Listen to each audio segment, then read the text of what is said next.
Jauh sebelum Palembang bangkit dari kabut waktu, daratan itu dikuasai oleh hutan belantara yang liar dan rawa-rawa yang tak terurus. Pohon-pohon yang menjulang tinggi menjulang ke langit, dan tersembunyi di balik kanopi yang tebal terdapat sebuah sungai luas, tenang, dan abadi. Inilah Sungai Musi, urat nadi Sumatera, yang mengalir dari dataran tinggi ke laut, secara diam-diam menghubungkan desa-desa terpencil ke dunia yang lebih luas di luar sana. Namun, Sungai Musi lebih dari sekadar sungai. Ia adalah saksi takdir di salah satu permukiman terpencil di tepi sungai, yang hampir tidak dikenal dalam peta manapun. Hiduplah seorang pemuda bernama Puyang Sebatang. Ia bukan orang biasa. Dengan hati seorang penjelajah dan pikiran seorang pemimpin, Puyang dipuja bukan hanya karena keberaniannya di atas air, tetapi juga karena kebijaksanaannya yang dipupuk melalui pertemuan dengan para pedagang dan pelaut dari negeri-negeri jauh, India, Tiongkok,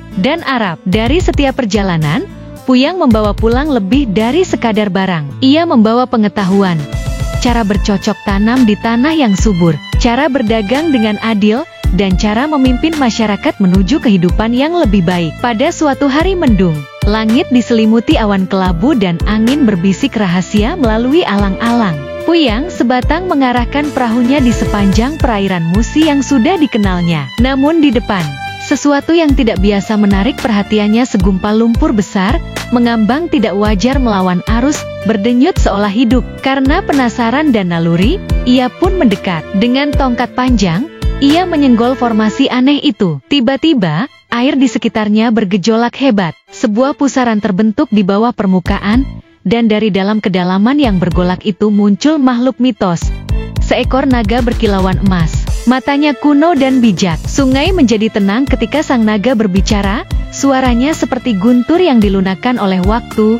Manusia pemberani, kau berdiri di atas air suci. Tanah ini, liar dan hanyut, ditakdirkan untuk menjadi hebat. Sebuah pelabuhan akan dibangun di sini, pelabuhan bagi para pedagang dunia. Namun, kejayaannya bergantung padamu. Ajari orang-orangmu untuk mengolah tanah, mengarungi lautan, dan berdagang dengan kebenaran. Di sanalah kemakmuran akan lahir. Lalu, dengan cepatnya, naga itu terjun kembali ke kedalaman sungai, hanya meninggalkan kilauan emas cemerlang yang menari-nari di atas air, bercampur dengan lumpur. Tergerak oleh visi tersebut, Puyang Sebatang kembali ke rumah sebagai seorang pria dengan sebuah misi. Ia mengumpulkan orang-orang dan membagikan ramalan, mengajarkan mereka apa yang telah dipelajarinya di seberang lautan. Mereka mulai mengolah tanah, membuat perahu, dan menjalin hubungan dengan pedagang asing.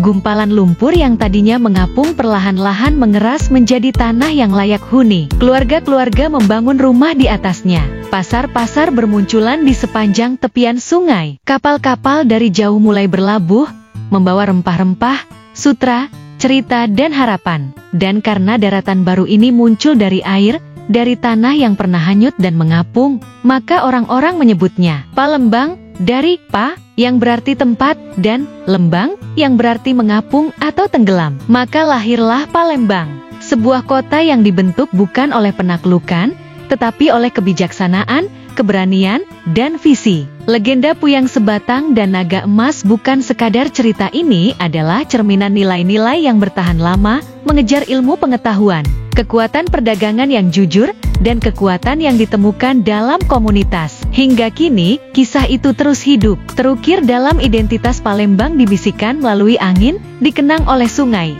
dan diagungkan oleh masyarakat yang pernah berjalan di tanah yang pernah tersentuh cahaya naga.